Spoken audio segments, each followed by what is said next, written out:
नमस्कार, KTV news में आपका स्वागत है। मैं हूं स्तुति और आइए एक नजर डालते हैं शहर की प्रमुख सुर्खियों पर। उप मुख्यमंत्री केशव प्रसाद मौर्य 2 दिवसीय दौरे पर आए वाराणसी। पत्रकारों से बातचीत के दौरान विपक्ष पर साधा निशाना। नदेसर मिंट हाउस स्थित पैथोलॉजी सेंटर में लगी भीषण आग, लाखों का हुआ नुकसान।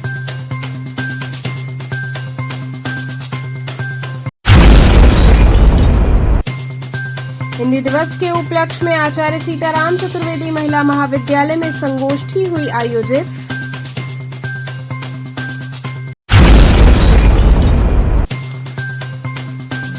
और काशी में मां दुर्गा के पूजनोत्सव की तैयारियां हुई प्रारंभ।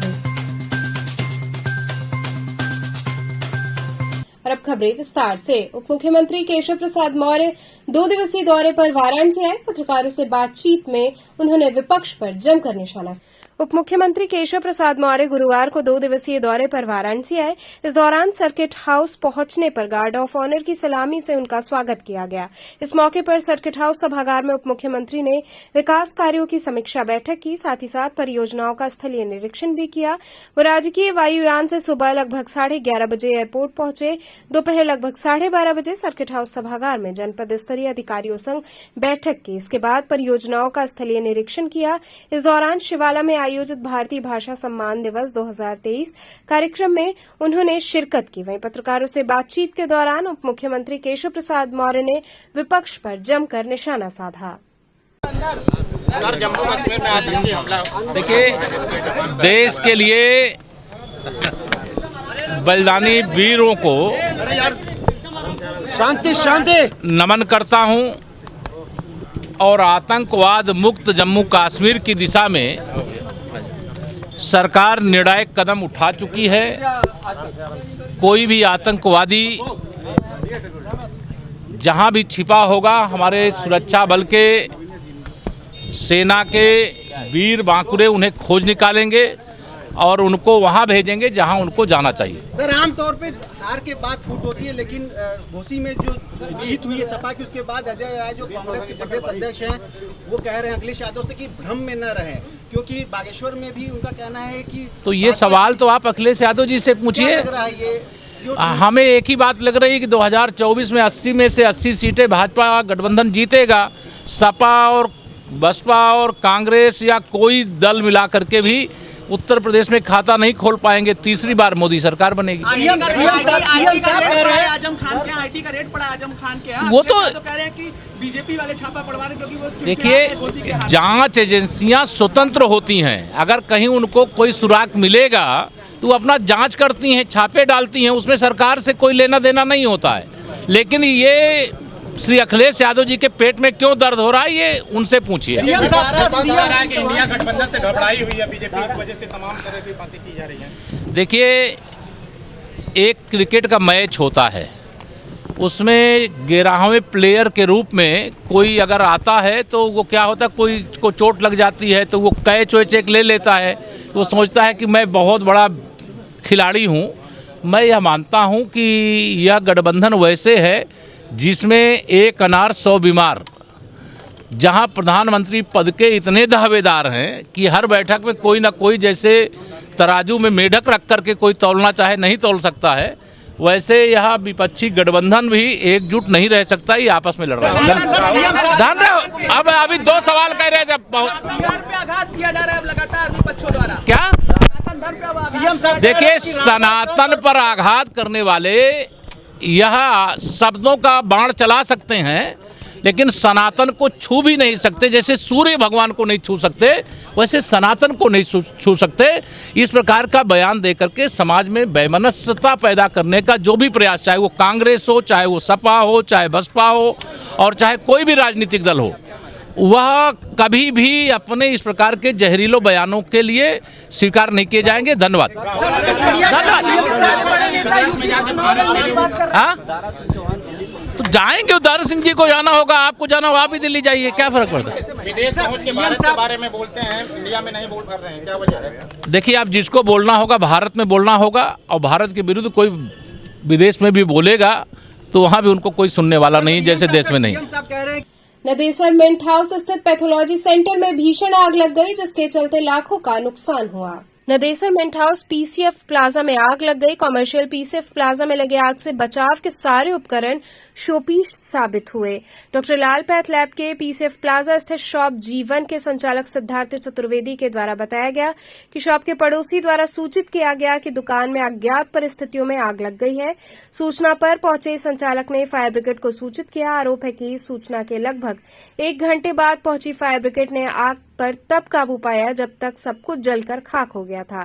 खास बात यह है कि G20 को लेकर आग लगने के स्थान से महज कुछ दूरी पर खड़े फायर टेंडर बेकार साबित हुए। संचालक के द्वारा कुल नुकसान का आकलन करते हुए लगभग 6 लाख रुपए मूल्य की संपत्ति को स्वाहा होने की बात बताई गई। इसके अलावा कैश काउंटर में रखा 25,000 नकद भी जलकर खाक हो गया। आग लगने की प्रारंभिक वजह शॉर्ट सर्किट बताई जा रही है। आग के चलते दुकान से सटे G8 व G1 के साइन बोर्ड के अलावा आसपास के सभी दुकानों की वायरिंग जल गई है। इसके चलते प्लाजा में विद्युत आपूर्ति भी बाधित है। लाइट कटा है कि नहीं?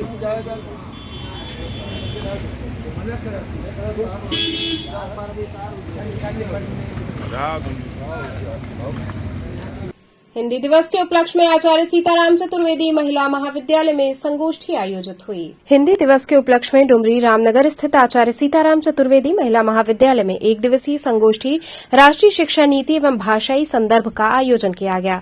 सर्वप्रथम संगोष्ठी की मुख्य अतिथि एवं वक्ता प्रोफेसर शशिकला त्रिपाठी, पूर्व आचार्य वसंत कन्या महाविद्यालय। संगोष्ठी के अध्यक्ष प्रोफेसर कल्पलता पांडे, पूर्व कुलपति जननायक चंद्रशेखर विश्वविद्यालय एवं निदेशिका मुकुल पांडे, प्रबंधक बाल विद्यालय माध्यमिक स्कूल डुमरी, प्राचार्य डॉक्टर विजय शंकर मिश्र तथा विद्यालय की प्रधानाचार्य नीता त्रिपाठी ने मां सरस्वती के प्रतिमा पर व आचार्य सीताराम चतुर्वेदी के चित्र पर माल्यार्पण कर व दीप प्रज्वलित कर संगोष्ठी का शुभारंभ किया। विद्यालय की प्रधानाचार्य नीता त्रिपाठी ने मुख्य अतिथि का परिचय कराया। अध्यक्ष ने मुख्य अतिथि को तुलसी का पौधा तथा अंगवस्त्र प्रदान कर सम्मान किया। मुख्य अतिथि एवं वक्ता प्रोफेसर शशिकला त्रिपाठी ने राष्ट्रीय शिक्षा नीति में हिंदी के महत्व पर प्रकाश डाला।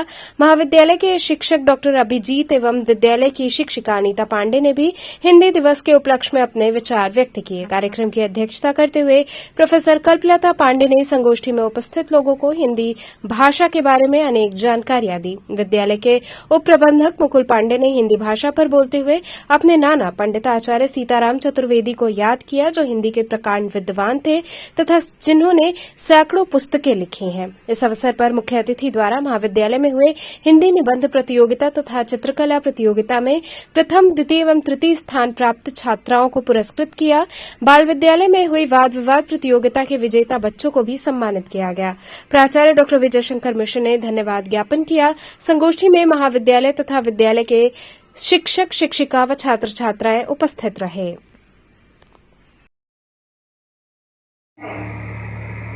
तो 2020 से 3-4 वर्षों के मंथन के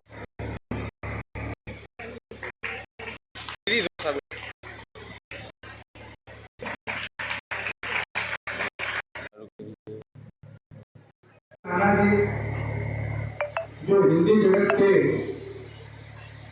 हमारे ख्याल से हिंदुस्तान में माने जाने साहित्यकार के रूप में जाने जाते हैं। आपकी लेखनी ने करीब 250 पुस्तकों को लिखा है और पंडित मदन मोहन मालवीय जी के साथ सानिध्य आपका रहा।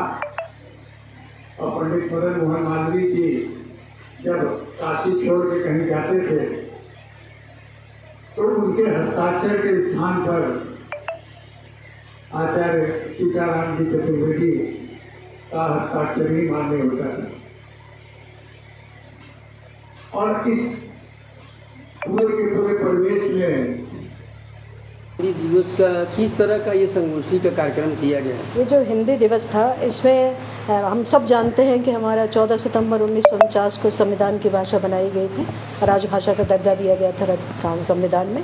उसके उपलक्ष्य में ये मनाया जाता है। मैं मानती हूँ कि हर दिन हिंदी दिवस है, लेकिन एक आधिकारिक रूप से इसको मनाया जाता है। इसलिए कहीं कहीं पखवाड़ा भी हम लोगों ने भी करीब 1 हफ्ते से इसमें किया। बहुत से प्रोग्राम्स हुए, वाद विवाद प्रतियोगिता हुई, निबंध प्रतियोगिता हुई, छोटे बच्चों ने जो है कविता पाठ भी किया।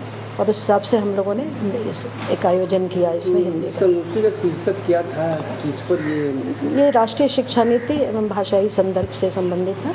राष्ट्रीय शिक्षा नीति 2020 या 2020 और भाषाई संदर्भ है। ये बहुत ही कहा जाए राष्ट्रीय शिक्षा नीति इस मामले में बहुत अच्छा है और शिक्षा नीतियों से फ़र्क है, और इसमें भाषा पर बहुत अधिक बल दिया गया और अपनी भाषा पर, भारतीय भाषाओं पर बहुत अधिक बल दिया गया, और मातृभाषा पर जो शुरुआत की शिक्षा है, जो प्रारंभिक शिक्षा है, उसको मातृभाषा पे भी देने पर बहुत अधिक बल दिया गया है। और ये एक बहुत अच्छी बात है।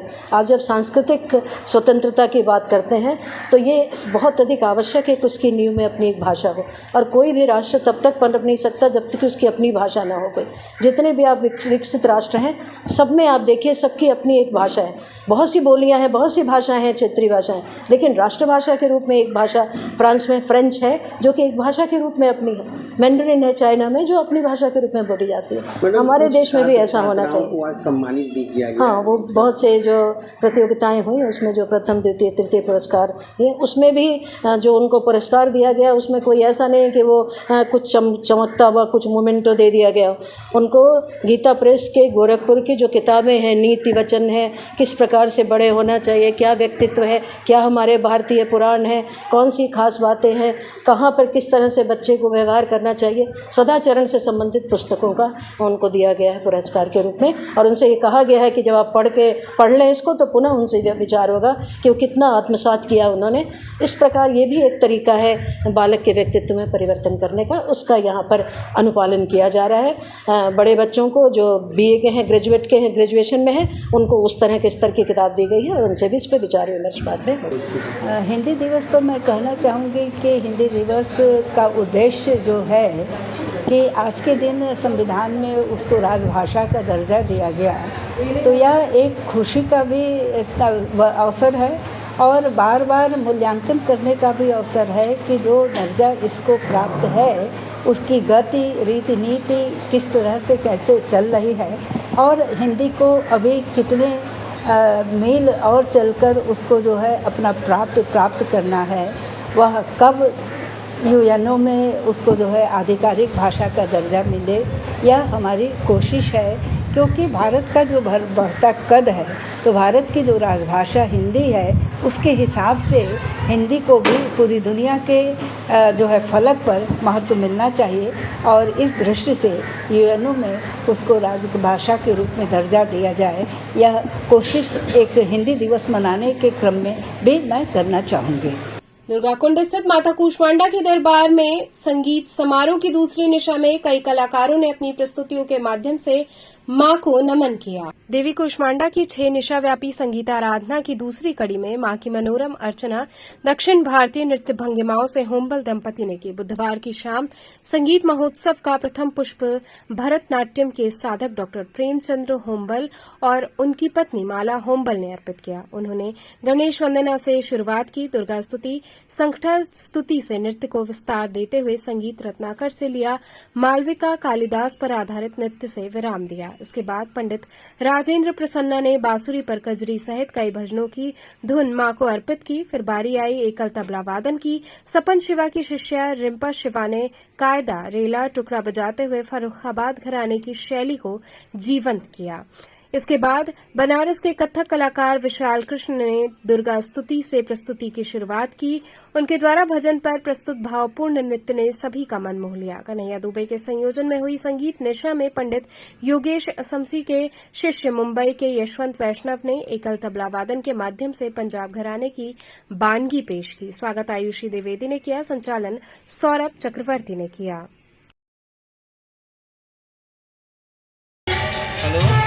सौरभ जी बोल रहा हूँ।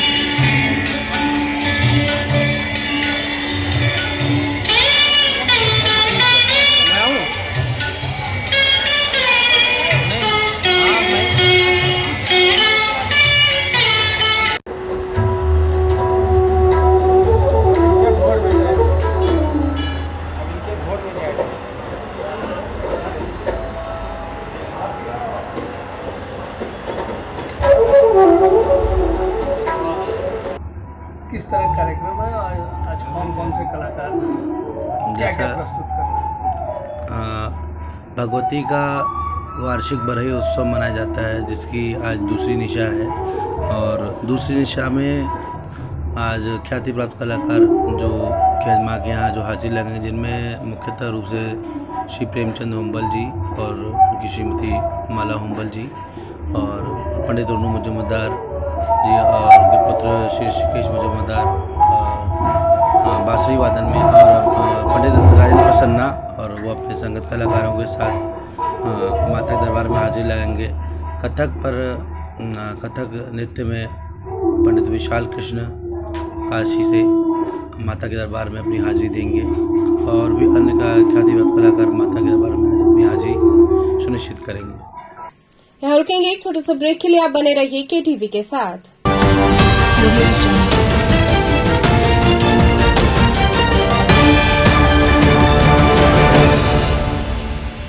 खबरों से जुड़े रहने के लिए हमारे चैनल KTV वाराणसी को सब्सक्राइब करें और लेटेस्ट अपडेट्स के लिए बेल आइकन को प्रेस करें।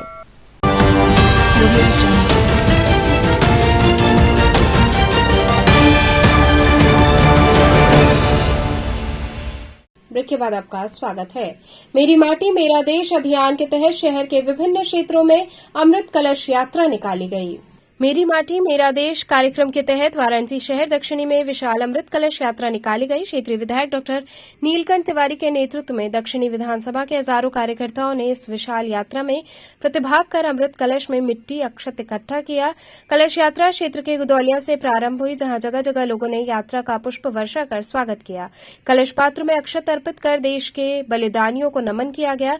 श्री काशी विश्वनाथ धाम के ट्रस्टी सदस्य बृजभूषण ओझा तथा अन्नपूर्णा मठ मंदिर के महंत शंकरपुरी ने यात्रा का स्वागत कर कलश में अक्षत अर्पित किया।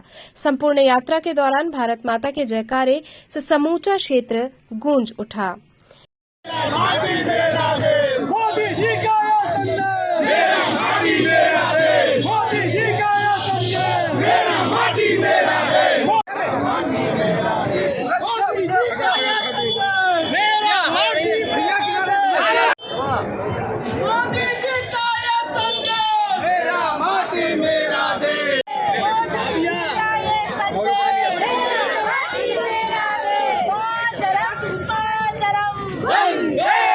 किस तरह का कार्यक्रम चल रहा है?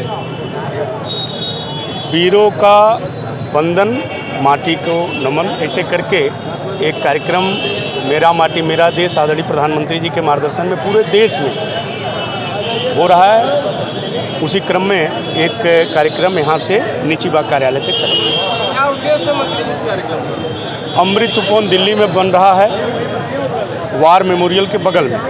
यहाँ से जो मिट्टी अच्छा जो जाएगा वहीं पर उसको लगाया जाएगा और पूरे देश के लोग एक शहीदों के प्रति अपना सम्मान का प्रदर्शन इस माध्यम से करेंगे। काशी की जनता काशी की जनता आदरणीय प्रधानमंत्री जी के प्रत्येक भाव के साथ हमेशा अपने को जोड़ कर रखती है। इसी कड़ी में मेरी माटी मेरा देश अभियान के समापन के अवसर पर प्रदेश के आयुष, खाद्य सुरक्षा एवं औषधि प्रशासन राज्य मंत्री स्वतंत्र प्रभार डॉक्टर दयाशंकर मिश्र के नेतृत्व में मौलवी बाग से प्रारंभ हुई अमृत कलश यात्रा ने सिद्धगिरी बाग, सिगरा आदि क्षेत्रों में भ्रमण किया। अमर बलिदानियों के पुण्य स्मरण से प्रारंभ हुई अमृत कलश यात्रा ने भारत माता के जय घोष के साथ घर घर से मिट्टी तथा चावल अमृत कलश में एकत्र किए। अमृत कलश यात्रा में बड़ी संख्या में पार्टी के पदाधिकारी तथा कार्यकर्ता शामिल हुए।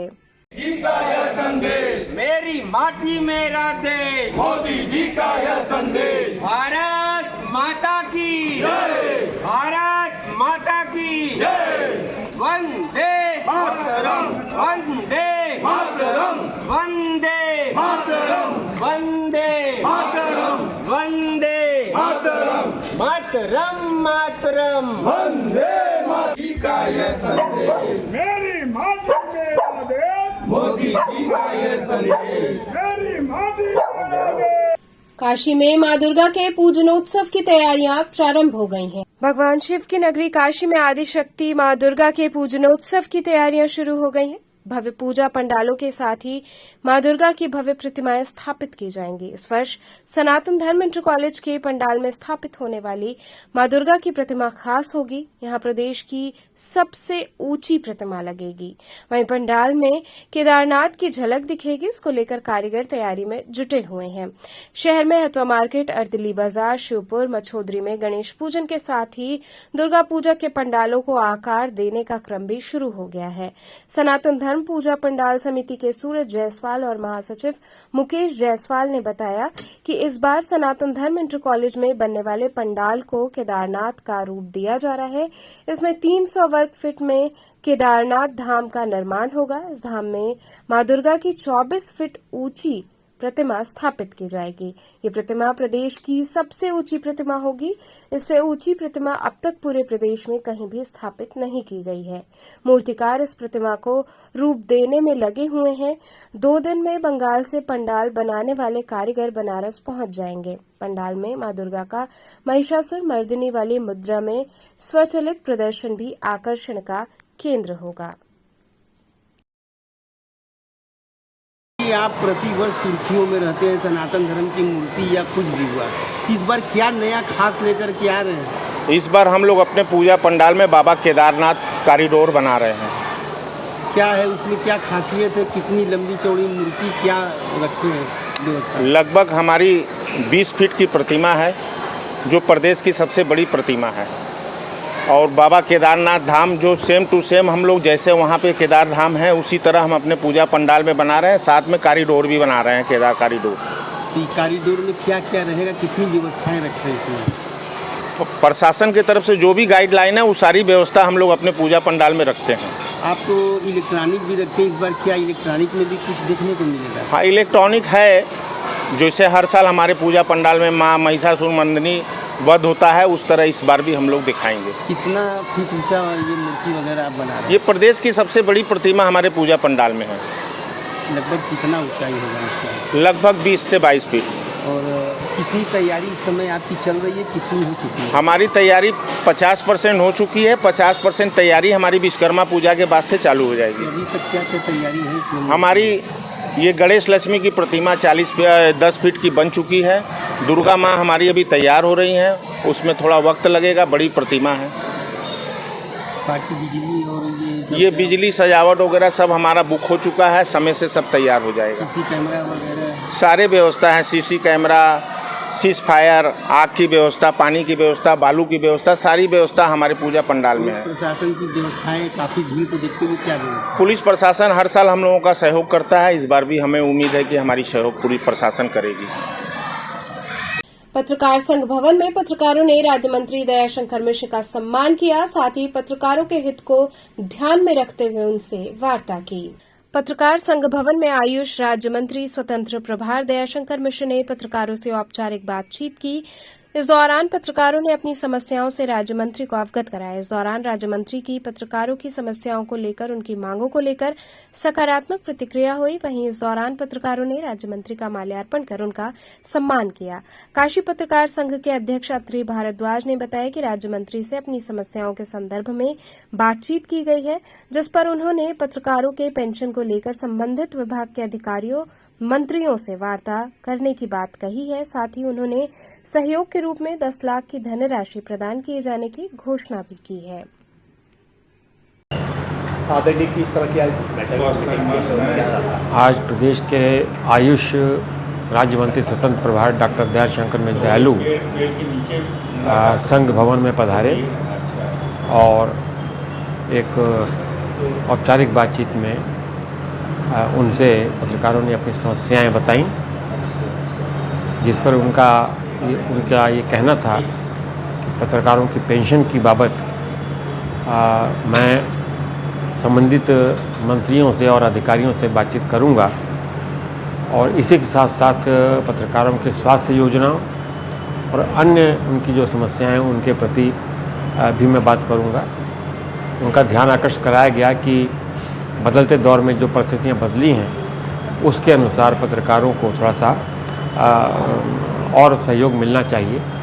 इस पर उनकी सकारात्मक प्रतिक्रिया हुई और उन्होंने 10 लाख रुपए की राशि सहयोग स्वरूप काशी पत्रकार संघ को दी है, घोषणा की है देने की।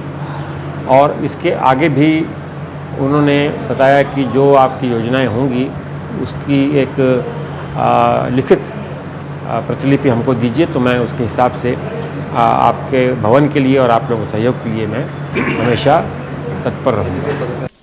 दशाश्वमेध घाट पर होने वाली मां गंगा की आरती में G20 के डेलीगेट शामिल हुए।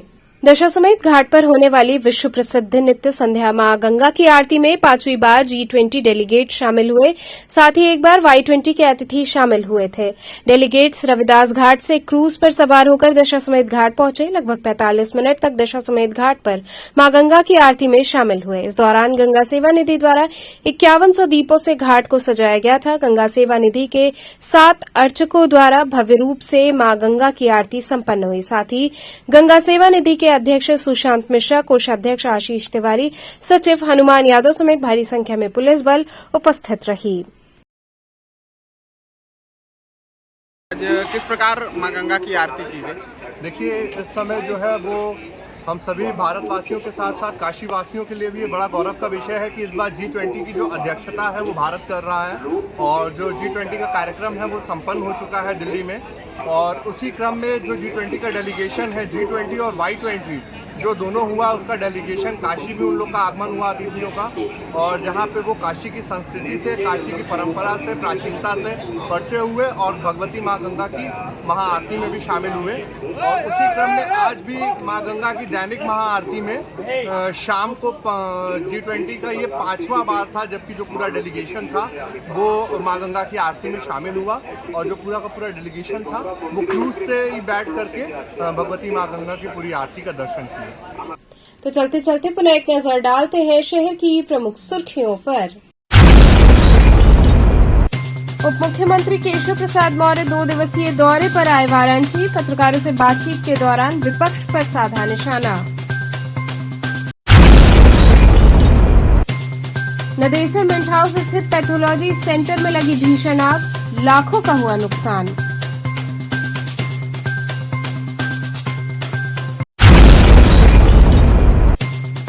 हिंदी दिवस के उपलक्ष्य में आचार्य सीताराम चतुर्वेदी महिला महाविद्यालय में संगोष्ठी हुई आयोजित।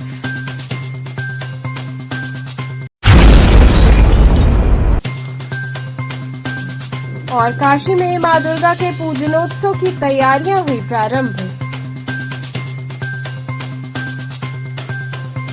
तो थे आज के समाचार, कल फिर होगी मुलाकात, तब तक के लिए नमस्कार।